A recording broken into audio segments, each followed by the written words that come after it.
day, everyone, and welcome to the Promised Land podcast. This is Zar from Jindary Beats. And this is John from Oh My It's John, and today we're going to talk about JRPGs, one of the most popular genres, and according to some people, they're slowly dying out. So, yeah. Today we are joined by our good friend, Adrian from Pinoy PS. Pinoy PlayStation, I told you to spread it out. Okay. That's Pinoy PlayStation, like their page on Facebook. Facebook, yes. And we are also joined by Jack from Reverse Harem and Otome Gaming, like their page on Facebook as well. Yeah. Hey guys, introduce yourselves. Hey guys, it's Adrian Hi, from Pinoy this is PlayStation. Hi. And they're very, discontented with their lives. Okay, so, like I said, a lot of people are talking about JRPGs slowly dying because there's, little to no JRPGs showing up outside Japan. So what is a JRPG exactly? It's a Japanese role-playing game, or it's a role-playing game that has tons of old-school Japanese elements on it. A good example is, of course, Dragon Quest, and the first installments of Final Fantasy. Actually, every installment of Final Fantasy, the numbered ones, is considered a JRPG, and Final Fantasy, Final Fantasy is actually, what do you call this? The bar setter for JRPGs in every console there is. So once a Final Fantasy came out or comes out on that specific console, suddenly it becomes the bar. If you can't be called a good RPG if you can't raise your level to a Final Fantasy of that level. So that's why a lot of JRPGs are dying, even those owned by Square themselves. There's no Mana series anymore. Yeah. There's no Chrono series anymore. There's no... Yeah! Fuck that! There's no... Why did I say that? Anyway, there's no Mana, Chrono, there's no Valkyrie Profile anymore after they merged with Enix, Square Enix. There's the last Valkyrie Profile I knew was Covenant of the Plume. Yes. Yes. 3DS, exactly, yeah. This is the PS. Didn't this appear in the PSP as well? I'm not sure, but I played it on the DS. I believe this is a remake of the first one, isn't it? I know. Or is it a Covenant whole new story? It's a whole new story. And Covenant of the Plume, sadly, the ending showed Valkyrie being what do you call this? It's Covenant of the Plume is basically a prequel to Valkyrie Profile NF. And sadly that's just what happened. It's just a prequel showing how Valkyrie started to change her mindset. And what I'm waiting for is actually Valkyrie Profile starring Wrist. Because you have Lenneth and Silmeria, but there's no Wrist game.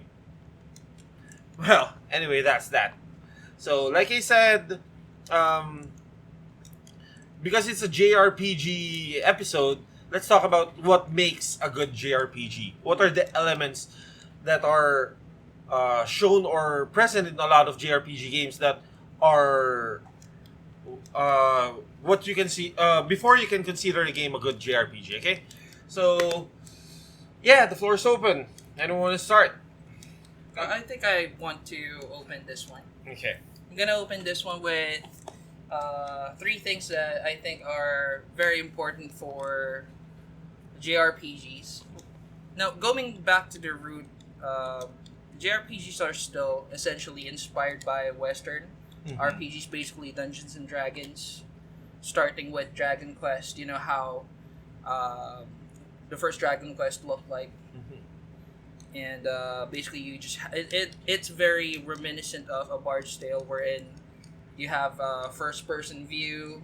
You're encountering monsters and choosing your actions, what you're gonna do against the monster and stuff. It's funny they call it JRPG, but most of the, especially the leveling up, Factor is basically a Western thing. Yes. Yeah, that's weird. What I like about JRPGs is that they put a spin on Western RPG elements, and they streamlined it into a software version, you know, and they made it easy for people to understand how role playing games work. However, most JRPGs are restricted when it comes to their narrative, unlike Western RPGs, where even though you have a narrative in place, you are still most of the time you're still free to do what you want. But in JRPG, it's more restricted, following the narrative. It's hardly ever an open world experience. So, well, And a now lot of JRPGs also, sadly, are linear. yes, Even though there's choice making, quote unquote, you can't really. It doesn't really affect the game heavily, mm. except for some JRPGs, of course. Well, my first element here would be a good open world mechanic for a JRPG.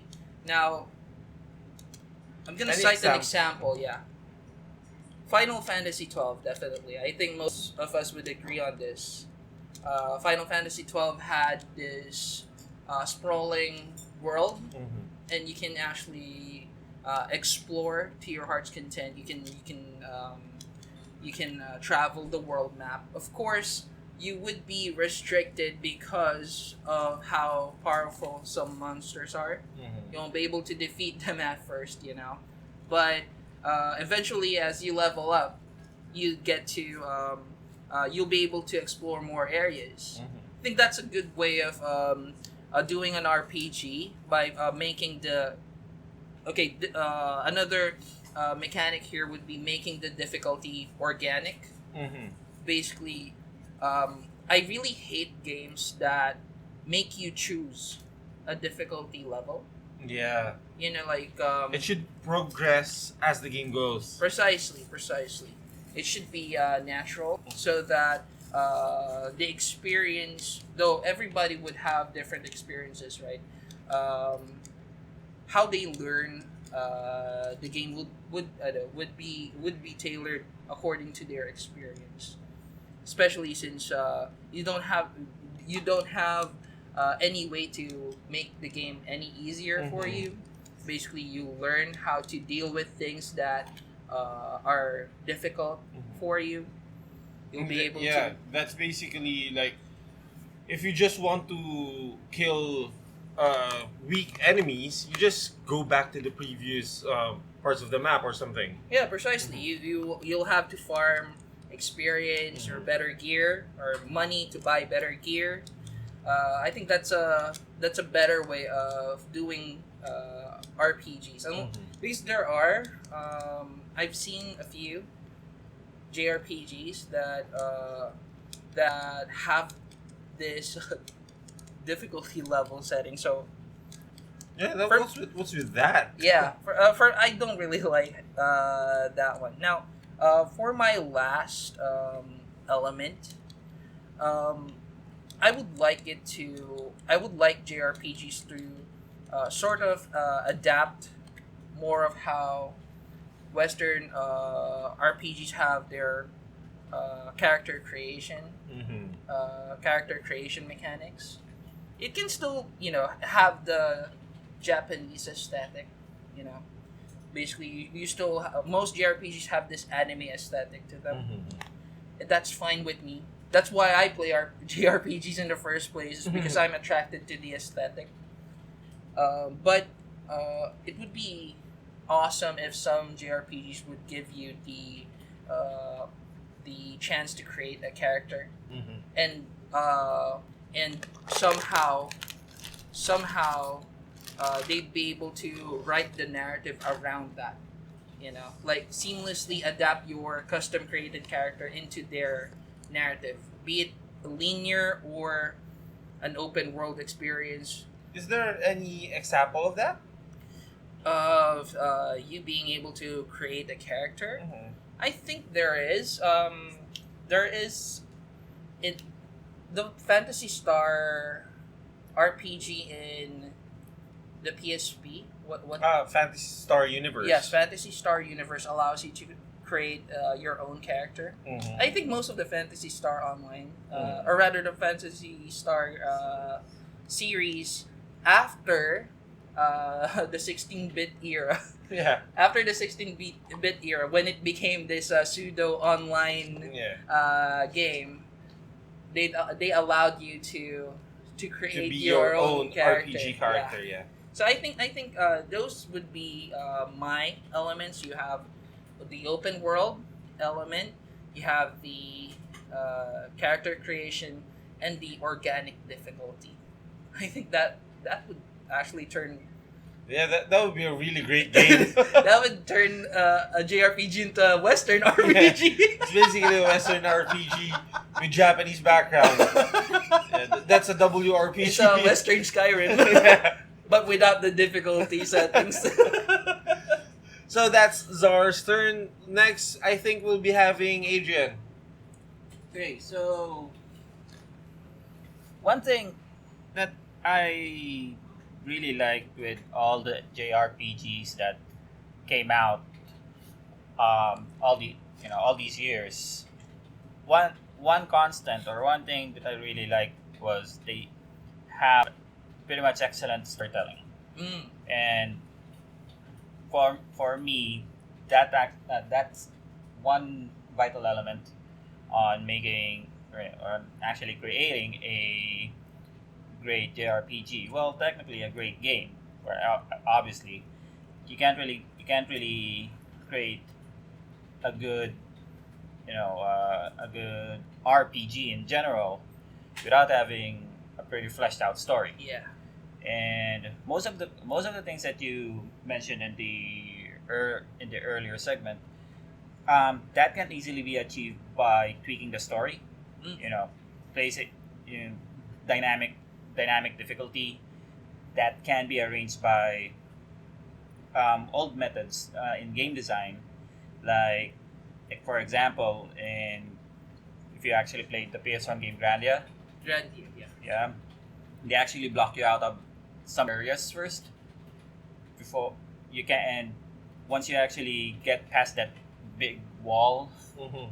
in the middle of the earth, Yeah. the difficulty actually changes, and that's pretty much dynamic for my tastes. I think it also appears on Final Fantasy 9. Yes, There are some. That's what the gates are for, like the North Gate or North whatever, and the borders, where even though they exist, you can't really go past them because otherwise you get murdered by the levels of Yeah. the monsters. And of course, the infamous Grand Dragon above Burmecia, where you yes. can grind your fucking levels, but it's so hard in the earlier levels. It's supposedly a place that you shouldn't even be in. Yeah, you shouldn't even be in And there. nowadays, there are actually some games. Well, actually, in Final Fantasy 15, you can actually get into places that you're not really supposed to be in. At your current level. At your current level. Yeah. So even if you have your car, you could actually drive Noctis up north. Where you can Yeah, just where you can go just- die. Yeah, That's true. there's actually a few hunts there that's not supposed to be. Alive. There. Yeah, you're not supposed to face them yet, since you just got your car back. But yeah, it would be really great if the story would blend in with the actual game design too. So that's your first. that's the first one for me. The second one would be character progression, Okay. or I guess character development. Okay. It's pretty much ties in as well to the actual story. Now, Final Fantasy 13. I'm gonna bring this up. Final Fantasy 13. A lot of people didn't really like it. Okay, whether it was just because the first half was a linear game Yes. and then pretty much blows up on the open world after 11 chapters. Yeah. But it actually has some of the best character developments I've seen in a JRPG, and I know that will actually roll people's eyes, but But it's true, yeah, actually. come on. I'm gonna back him up on this one, Zard, because I'm a dad, and Saz's story That that was shit, the most awesome shit in the game. Sorry, that counts for nothing. Saz's story was one of the best character developed story ever. Okay, are we talking about character progression or development through story, or are we talking about the mechanic wherein they level up No, and acquire skills? it's not only the development. I think what Adrian's talking is not only about the level development, but also how they progress as who they are. Right? It actually adds to the engagement too. For the So we're talking about character progression in a story sense. Story Yes. sense, yes. in a story sense. Plus, if you are really a great storyteller for your if you're actually a great game designer, Mhm. you can easily tie in game mechanics to your character's growth progression. Hence Hideo Kojima. Yes. What? Yes. One of the worst storytellers ever. Yeah. For example, there's this one Tales game. Which one? It's a recent one. I think it's Exilia. Oh. Oh yeah, it's Exilia. Where most of your skills, or I can't recall if it's Jude or Mila, but either one of the two main characters. Yeah, it's Mila, since she's the goddess there. Yeah. Spoilers. You get the summons back one by one. One by one, you Did you play you this as actually well, have Jack? to. Celia No. in the PS3. Yeah. That's one of the games I haven't played. That's PS3, right? Mhm. Yes, that's PS3. I don't have a PS3. Actually, But you have a PS3 now. And the PS4 as well. which actually also happened in Exilia 2 with Luger. Since- That was insane. Luger's character was like, he's already overpowered, but he doesn't know that he's overpowered. Wait, Mhm. give me a background here. Like, explain. Why is Luger a good example of this? He's already overpowered, Okay. but he doesn't know that he's overpowered.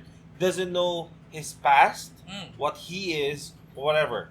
But as the game progresses, he meets people. He gets put into a certain situation, and suddenly, Luger is just like, okay, so I can unlock this and this and this. I get to stop time. I get to fuck up with time and in space itself, and suddenly, everything gets proven right. This theory gets proven right by the story itself when he meets that spoiler him on another world, Oh. which is the father of that kid. Okay, well, let me give you a good example of this one. Although Adrian, I'll need you to explain this further. Mhm. I think, from what fantasy series is Cecil from? What? Ah, yeah, that's Tales of the Abyss. No, Final Fantasy. God. With yeah. Cecil.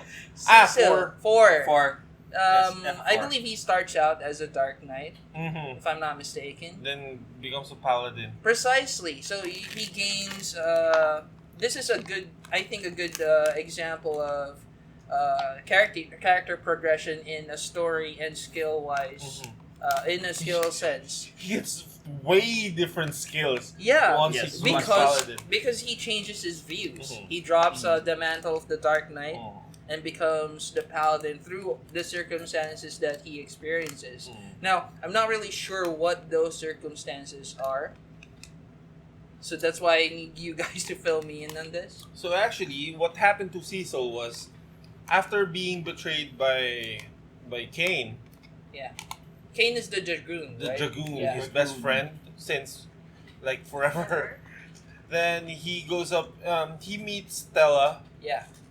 Then a lot of things happen. A lot of things with Radiant and stuff, and he starts to question his motives. Yes. What the fuck am I doing? Then he goes up into this mountain and goes into like the mirror temple or something where he gets shown his true self. And it was said that when you encounter your true self, everything you will change differently. And if you conquer that, you gain a lot of power. A lot of people basically do not conquer their true selves and die there. But since Cecil actually accepted that part of him, I was dark, but I'm ready to change. So he literally fucking changed into the Paladin class. From the Dark Knight. It's a very distinct change from a radical Dark Knight that uses his HP for his own powerful attacks to the Paladin that mostly heals and casts defense buffs. Well, going back to Adrian's example earlier, he basically mentioned Final Fantasy 13 having good character progression and story-wise and skill system-wise. I think a good representation of this is Snow. In Final Fantasy 13, wherein he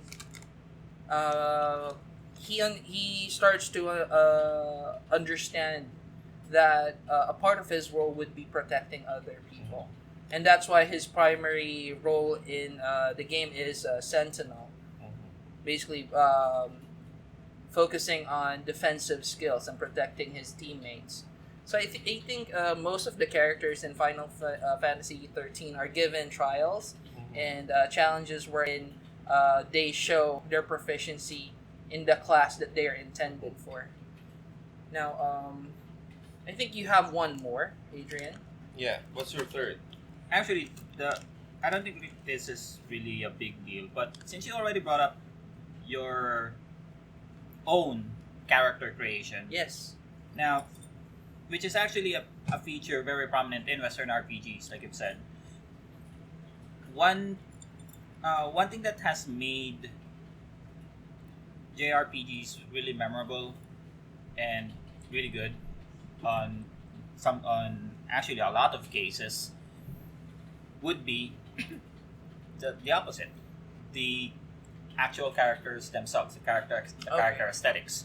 Now, that's what actually would drive people to, well, people can actually be driven into two things. One, if they could actually relate to them in a way, like Saz. Saz. Even Saz. Him and Saz earlier. Even Saz. Or That hurts so much. yeah, or if they actually just like how the character looks. Okay. So So- you promote the fixed character. Development. Doesn't really have to be the system. main character though. Yeah. Yeah, Okay. you can still have your own created character, but the supporting what I would feel like would make a very good complement for that would be the Like a best friend or deuteragonist. or yeah, not just that, a good antagonist and antagonist. a good supporting cast. Yeah. Now, Trails of Cold Steel.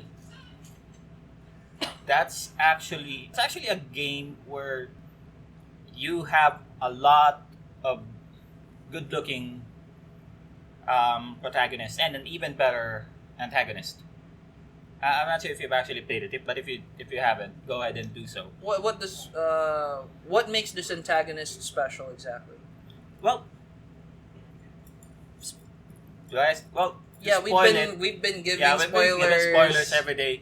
But yeah, the big spoiler there is that, well, the antagonist is actually just within your arm's length, Oh, okay. and it's Someone actually you know. it's someone you know who's actually manipulating everything through the shadows. Oh, someone that you did it surprise you when you found out who the antagonist was? This was is Nino Kuni all over again. was What the fuck? twist was the twist that good? Well, you wouldn't actually You wouldn't expect it. expect. You really won't expect it. Oh. Yes, that's Like, it. seriously. Seriously. So if you have that, if you have the really, let's say you have your own character Mm. and you have a good supporting cast straight up of whatever. If you actually like lollies on your group, then go ahead and do so. Flood yourself with your own harem of lollies. I don't care. But as long as you have, That's a good game, actually. I think that would make a good game. I think JRPGs should just have good characters. yeah, right. Go ahead and make your party of what? Eiko, Dagger, Best characters. or the other kid characters in RPGs. A female Onion Knight, perhaps. These are the best characters ever. Istola. Okay, so Jack, what's your top 3? They're getting way out of hand already, and so we need a female's perspective right now.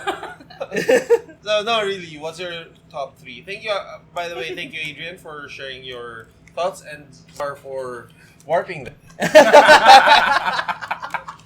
Best characters. Okay, what's your top 3, Jack? My top 3 should be basically the same as Aliens. Okay. Storyline, of course, because I don't really care much about the art. I mean, art can be good, but if the story is like, it really sucks, then maybe Yeah. no. Yeah, that's basically Like, a FFA. lot. Oh, trigger! No! Moving on. Don't let me get started in FFA. So much no. Yeah. Anyway, Anyway, I think one example of that would be Suikoden series. They have like yeah. It's so I know simple. this would come up. It's so simple, but the story is so insanely good. But okay, here's a contradiction though.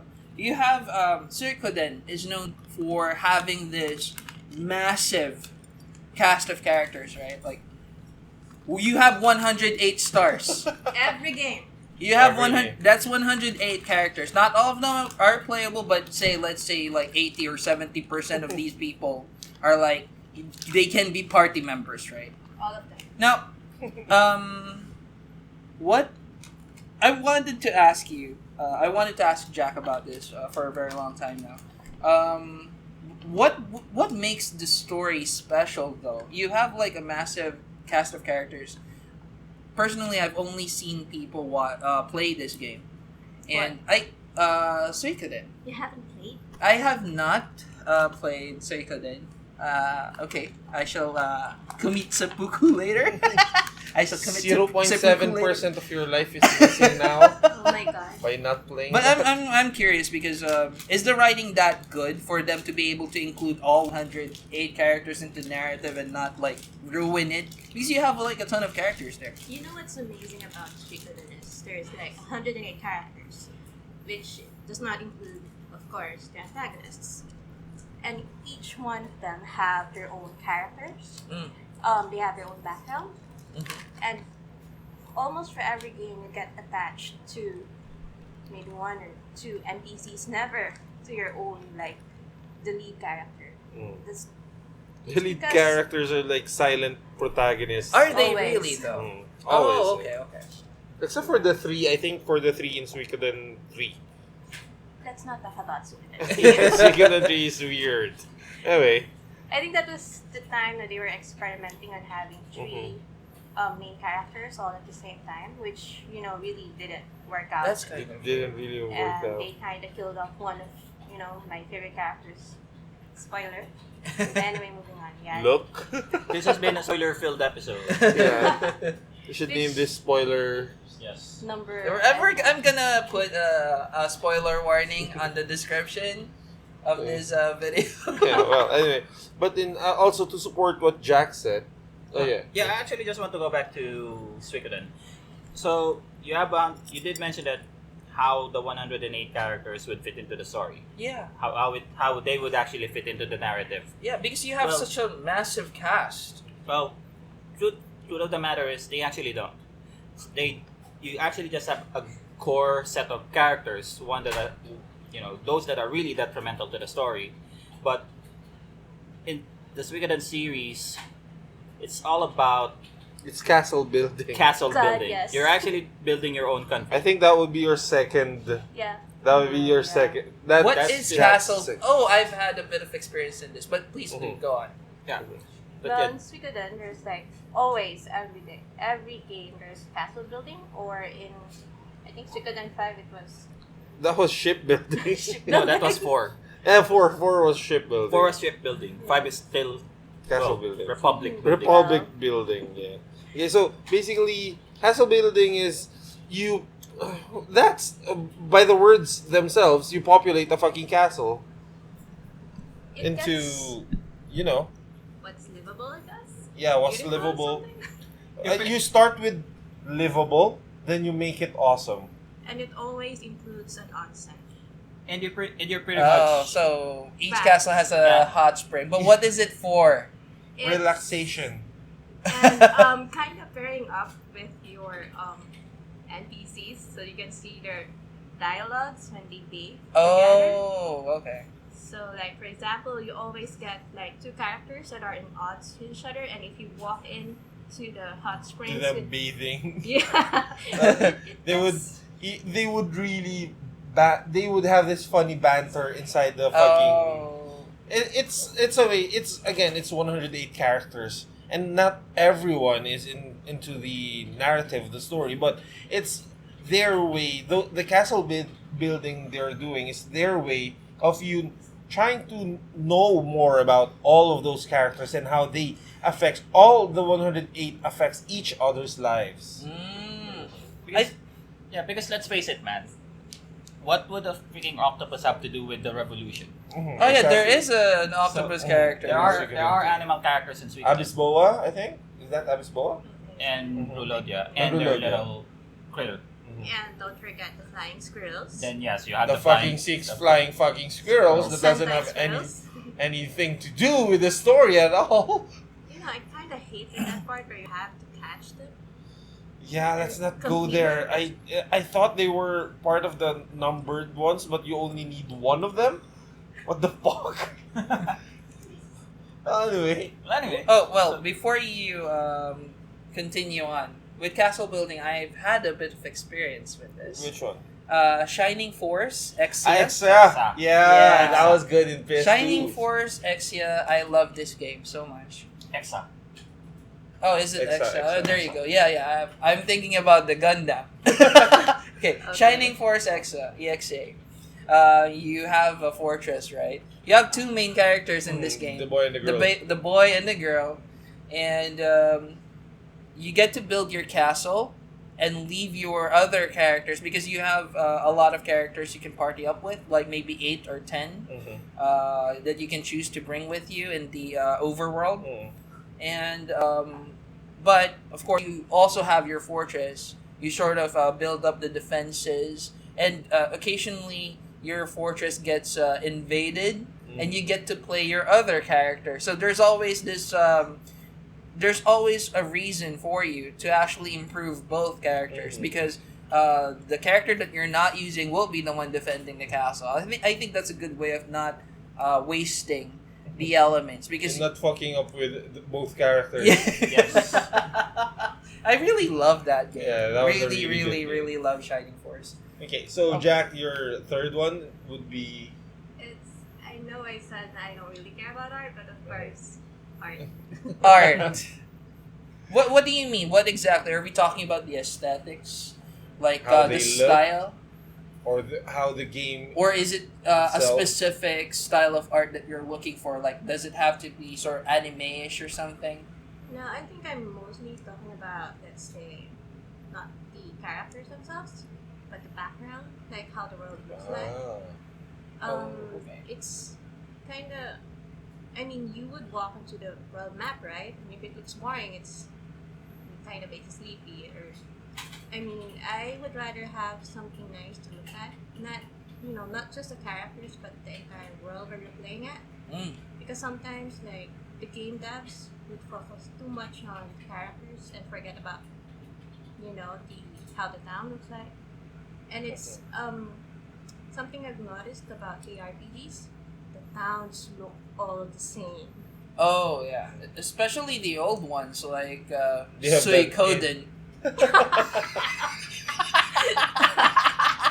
You just have to fuck everything up, right? And take note, guys. This is coming from someone who says he hasn't played the game. Right. I've seen people play it, alright? I've seen people play it. Which?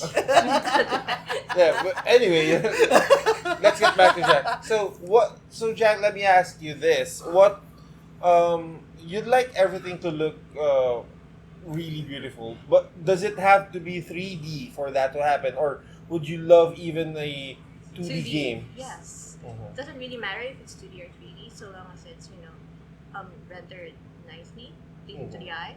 If it's 3D, I would appreciate it if it wasn't really pixelated. Yeah. Like it suddenly pops out of nowhere, which I know it's a limitation of the engine itself. But Yeah. maybe with PS4, it can get better, like FF15, which I haven't really played.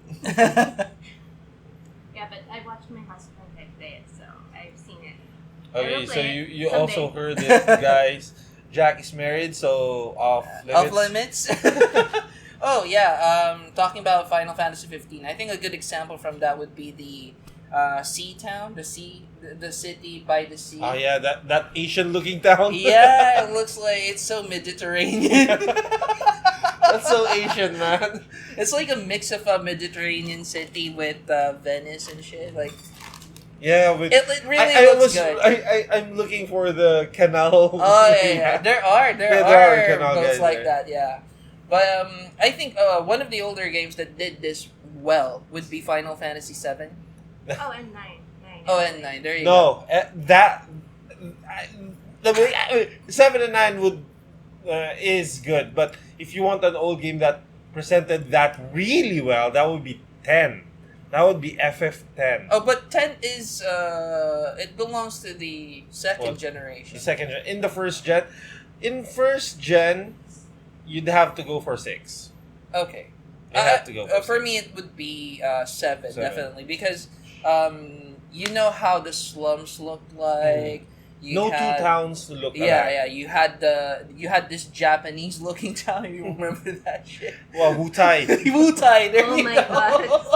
That's Chinese, China and It's Japanese. This Chinese looking, Mm. Japanese looking. I don't know. Wutai. What's the difference? I think that's one thing that Final Fantasy does really well. But yeah, but what I'm saying is, in Final Fantasy VII, each town has its own feel and look, Mhm. and then you really feel how gritty the other scene game. is. Yeah. So yeah, I think also 9 also does that well. Also, I've only seen people play this, so I haven't played 9. 9, there are no boring elements in 9. Seriously. 9 was way ahead of its time. 9 for was a way ahead. PS1 game. Chrono Cross as well. That was really ahead of its time. Well, anyway, I won't talk about Chrono Cross because it still hurts. Square, what the fuck are you doing? I just want another game to close the fucking series. What the fuck are you doing? We still haven't found Magus. God damn it! But there are rumors that. No, it already got shut down. Oh, there you go. They gave us cease and desist letter. What the fuck are you doing, Square? Anyway, so that's their thoughts on it. So I'd make it really quick for me. All right. Okay, so I highly doubt that, but yeah, I'll make it quick. First one is have a protagonist that isn't lame or isn't tasteless. An example would that be? An example of a tasteless, the Suikoden main characters. Yeah. For some reason, no matter how great the games are, the main characters are just fucking tasteless. They don't have characters. what about that main character from Breath of Fire Dragon And Quarter? yeah, actually every Breath of Fire ever. But no, that actually adds to the charm of those old games. But in today's games, they won't work. Silent protagonist era is over. Yeah, it's time for these people to To speak up. fucking talk, speak about, and man up. No, the older ones. For some reason, the silent protagonists are the manliest characters ever. But no, he wasn't silent really. He's a fucking idiot. Anyway, My second part, Billy will get triggered. He loves 8. Don't you love 8? What? You love FF8? I think that's the 8 only. is the best one. I think that's the only one you played. No, played you nine. played 9. I You played 9. There you Oh, go. by the way, Willie of Comic Cubes is here. He's reading something, so he's not really Yeah, He's saying always something. reading something. I'll be on the next round. Okay, so I that, just my got triggered by FFP. my second one would be first would be again first is main characters that have an actual character. Okay. Okay. My second my second one would be everyone shouldn't expect something from the main character. He mustn't be The the chosen, chosen one. one. I've had it with the chosen one trope. What the best example of this is actually the Fantasy Star protagonist, you, because he's not the chosen one. Other characters around him are the chosen one. In PSU, remember the girl, Yeah. Emilia? She's the chosen one, and you're just like you're playing as the sidekick. Yeah. This another example is for some reason Van from what do you call this? No, Van from Legend of Legaia. Oh, okay. Oh, I The thought you were chosen talking one about- there was Noah, the girl. Van is just at first you get Van, then suddenly it's Noah having a noble upbringing and shit. Is like, what the fuck? What happened to this game? But that was good because you're not fucking Kirito. My God. Yeah, that was the worst character development ever. Somebody's bashing Sword Art Online. Yeah, come at me, bros. All you fans, come at me. Anyway, my third thing that I really would, or that really would make a JRPG really good, is give us fucking level up moments and let us cherish them. Let's not, Ni no Kuni. Whenever you level up, whenever you get a skill, it adds so much to the game that it makes it easier for me to beat previously unbeatable enemies. You get in some Final Fantasy cases, for example, in 15, Yeah. you get like quadruple casting or whatever, but suddenly it doesn't matter anymore. Some people play the game without even casting one single magic. Yeah, I find magic to be tedious in this game. Mm-hmm, exactly. Because So they feel like grenades, to be honest. yeah. So why the fuck are you learning them, right? So make the skills you learn actually affect your whole experience of the game, because that's the whole fucking point of leveling up: getting stats and getting skills. If you just focus on for example, FF15. I'm sorry, I really didn't like it, but if you focus on a game that you can finish using just weapons, why include magic at all? Right? Unlike in Persona, if you get every single magic, even if you only have a limit of 8 magics, you still get new skills and it affects the whole game. You get a buff that raises your accuracy and whatever.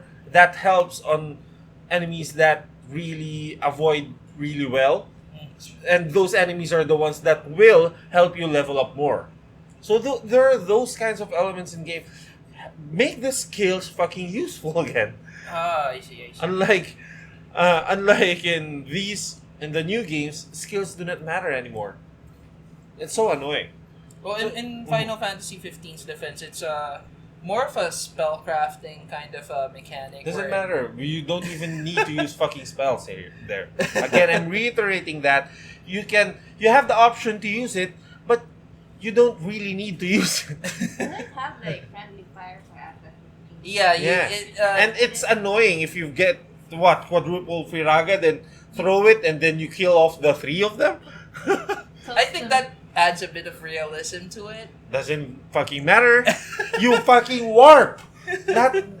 You already broke the realistic part of the game when you fucking warp strike. So yeah, AIDS. Want to add something?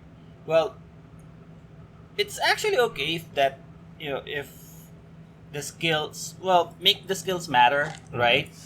But it has to complement a very a very good skill system. Mm-hmm. Exactly. Now, Tales of Berseria has actually a good skill system. And it's actually quite natural in its progression. Reminiscent of Tales of Grace SF. Yeah, it's like where basis. where it's actually almost based off titles and such. Now, Tales of Zestiria, on the other hand, has the most Boring annoying and skill. goddamn stupid skill system ever for a fucking Tales game. Yes, that's how much I hate it. And you love Tales games. And I love Tales games. Sometimes it's a hit and miss. Yeah. Don't worry, Banco is really known for having hit and misses a lot. well, true, but Zestiria is the worst with regards to that skill. But tying them up to the weapons and all that, and Yeah, adding. Well, there are times that it would work. FF9 did the whole, or FF9, FF7 did the whole equip something and learn Yeah. skills thing. Yeah. But the implementation in Zestiria is actually just way idiotic. Yeah, Idiotic. it's just weird. I didn't like it either. It- What I like was if they went the Surgeon route, where Yes. you get skills actually from the Surgeons themselves, from the weapons themselves. from the weapons. That themselves. would be good. That's really actually good. a good one. Mhm. But no, they Yeah. didn't. That was really sad. Once you actually unequip the weapon, the actual That's skill true. actually gets taken off as well. Yeah. You'll have to merge it with another weapon, and You don't even have the option of picking. picking. Well, anyway, that's that. That's that for me. Again, to recap, Czar picked top three: Open world, open world, organic difficulty, organic difficulty, character creation. boobs. Yeah. And you, as Adrian well, picked, story. story. Great story, great storytelling, character development, Mhm. and Support. character aesthetic. Okay, character aesthetic, yeah. I pick story, Jack, story, castle building, or actually world building, world building, and world art. world art, and mine was I forgot. What was yours? No, mine was No lame. No main character, name no- characters. a main character No main that has character. an actual character. For backbone. Yeah. Next would be To not make the main character super special. super special. Let's not make another Ash Ketchum. Yeah, please. But he gets beaten. He gets defeated now. It's immortal. But- But immortal. he's a 13-year-old forever. No, that was 11. Oh, He's the oh, no. eternal 11-year-old. Anyway, and the next is always give the skills something to A look purpose. forward to. Yeah. Something to look forward to. So that's that. Thank you for listening to this episode. If you have any other comments, or if you have your own list of 3 things that you think JRPGs should have, list them down in the comments below. Of course, you can also contact us through Facebook. We also post our podcasts there. And again, please do subscribe if you really like our content. Hit that red button on the lower right part of the video. And also, if you want to know more updates, just smash that bell button.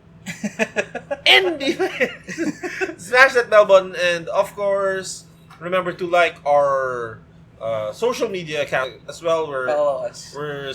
We're social now. We have Facebook and Twitter. You can reach us there because some of our updates can only be seen there, and we will not be able to make a video of them or make a podcast out of them for some reason.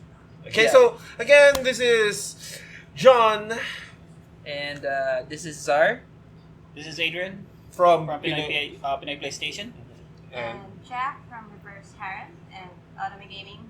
Like their page on Facebook, guys. Pages Yeah. on Facebook. So if you like this episode, we really thank you for listening to it. So thanks, guys. Bye.